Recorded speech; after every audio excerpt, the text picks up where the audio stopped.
Olá, pessoal!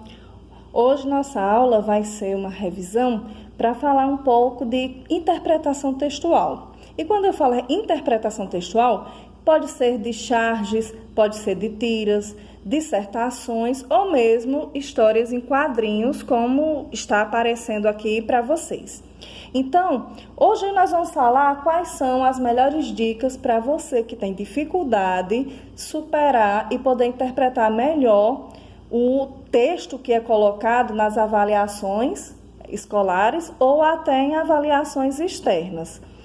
A primeira dica que eu coloco para vocês é que se você começar lendo as questões para depois ir para o texto, você já vai ter uma certa dificuldade, porque quando você chegar no texto, é como se as questões já lhe ensinasse a ter um objetivo, lhe ajudar já a focar. Então, esse foco em mente já vai ajudar bastante. Por exemplo, uma primeira questão que diga assim, quais são os principais personagens do texto?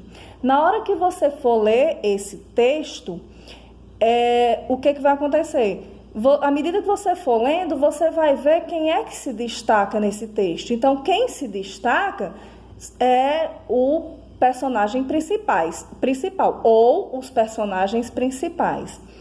Uma outra coisa que é interessante é ler o texto em espanhol já buscando as respostas em mente, tentando já localizar a resposta. Então, se lá na pergunta tem, principalmente quando se trata de múltipla escolha, você encontra algo parecido que você já viu naquela questão, então você volta na questão, vai ao texto de novo e vê se aquela opção ali, que está ali dentre a múltipla escolha, é a resposta que está buscando, né? Que seja a que está pedindo o enunciado da questão.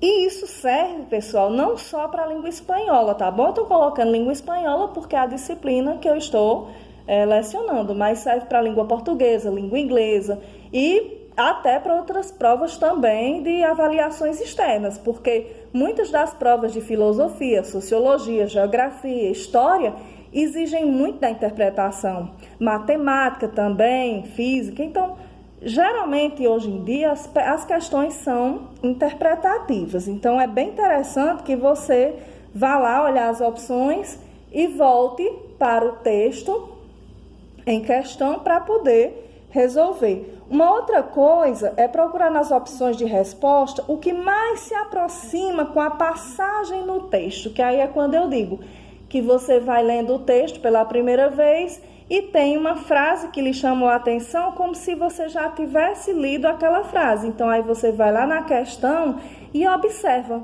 se isso ali é uma mesma frase ou se tem uns componentes que são interligados. Então, vai te ajudar muito. Uma outra coisa que eu acho muito interessante é chegar ao texto com um objetivo específico, porque reduz bastante o tempo de assimilação. Então, você vai ganhar tempo. Quando você começa lendo primeiro as questões e vai para o texto, na verdade, você está economizando tempo. Por quê? Porque quando você vai ler um texto, chega na prova, lê primeiro o texto, quando você vai para as questões, você não lembra do que lê o texto, a não ser que você tenha uma memória fantástica, mas a maioria da humanidade não é assim. Então, eu acho que lhe foca mais, lhe dá mais objetivo você primeiro lendo essas questões para depois ir para o texto. Vai ser mais de uma vez? Com certeza, vai ser mais de uma vez. Para uma leitura bem feita de um texto, é claro que você vai ler mais de uma vez, mas eu lhe garanto que você vai ganhar um bom tempo fazendo dessa forma. Pelo menos comigo funcionou bastante. E ainda, pessoal, uma dica assim que eu quero colocar para vocês, que é ligada já à língua espanhola, principalmente para fazer o Enem, que é importante você de vez em quando ver matérias de alguns jornais hispanohablantes que assim, de grande renome no mundo, tipo El País, El Clarín, El Universal, El Tiempo, La Nación. Então são jornais, jornais bem conceituados no mundo, né? Então é interessante. Tanto você pode acompanhar no YouTube, se você quiser assistir, né? Trabalhar uma oralidade. Ou então você também no Facebook, que lá também tem as páginas desse jornal pelo Facebook que você pode acompanhar. Ou mesmo no Google. Você olha lá qual é a notícia do dia, por exemplo, de El País. E aí você já vai ter uma noção de qual é a maior notícia do dia e todas as notícias que se vai colocar, tá bom? Agora nós vamos passar para um texto que eu escolhi, que não é esse aqui, que é um que é bastante conhecido, que são tiras cômicas da Mafalda, né? Então, quem de vocês não já viram, não já conhece essa personagem chamada Mafalda, né? Mafalda, ela foi criada por um cartunista chamado Quino, ele é argentino, e ele criou essa Mafalda para que uma menininha de 6 anos, que tem a inocência de muitas vivências, mas que ao mesmo tempo ele coloca uma certa sagacidade nela, que uma criança de 6 anos não teria.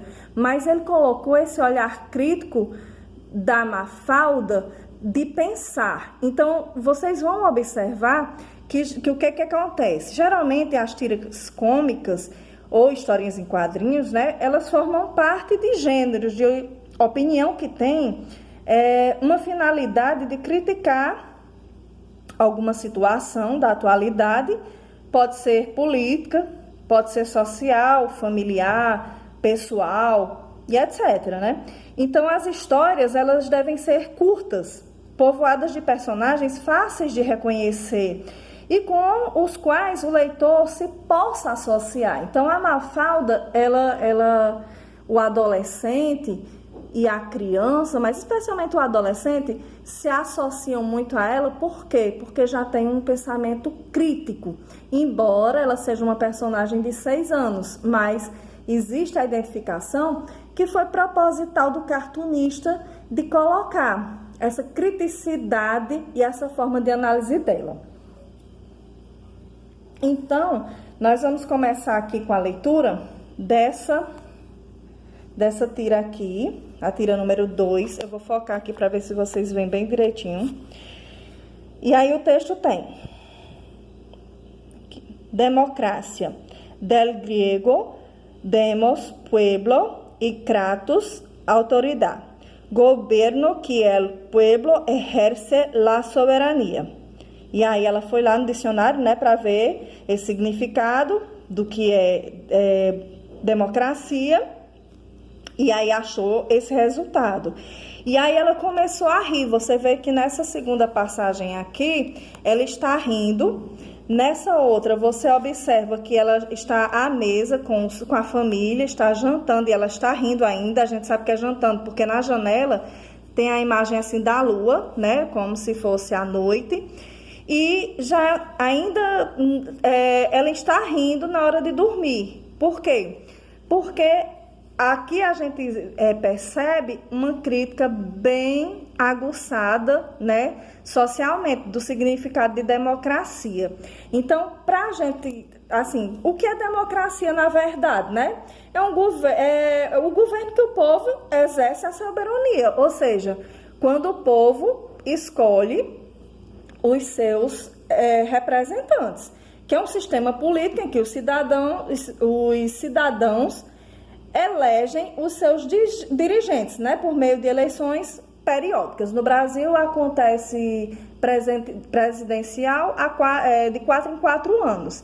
Então, democracia é isso, né, o direito do povo de votar em seus representantes. Então, ela está morrendo de rir, por quê? Porque ela não acha que combinou o significado com a palavra. Ela acha que democracia não é esse significado que está dando aqui. Então, ela está ironizando.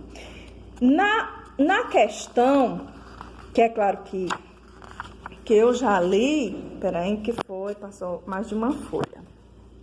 Tá aqui. Tira 2, cadê? Por que crê que Mafalda ri do que leu no dicionário? Por quê? Por que ela ri? Justamente por isso, porque o que ela lê do significado de democracia, ela não percebe na realidade. Então, é por isso que ela ri. E esse riso da Mafalda é totalmente crítico, né? Então, é uma tira de poucas palavras, né? De poucas frases. Você vê que não existe diálogo, você vê expressões que significam o pensamento dela em relação ao resultado da pesquisa. Quer ver? Deu uma travada. O resultado do significado que ela encontrou. Então, se você tentar buscar dessa forma, de ler antes a pergunta e depois ir para a tirinha, então fica muito mais fácil de você conseguir entender melhor o texto e até encontrar o motivo que ela está rindo todo o tempo, ok? Então, garanto que se vocês fizerem essas dicas, eu acho que vocês vão se dar super bem nas interpretações textuais de vocês. Então, fiquem com Deus e tchau, tchau. Hasta la vista.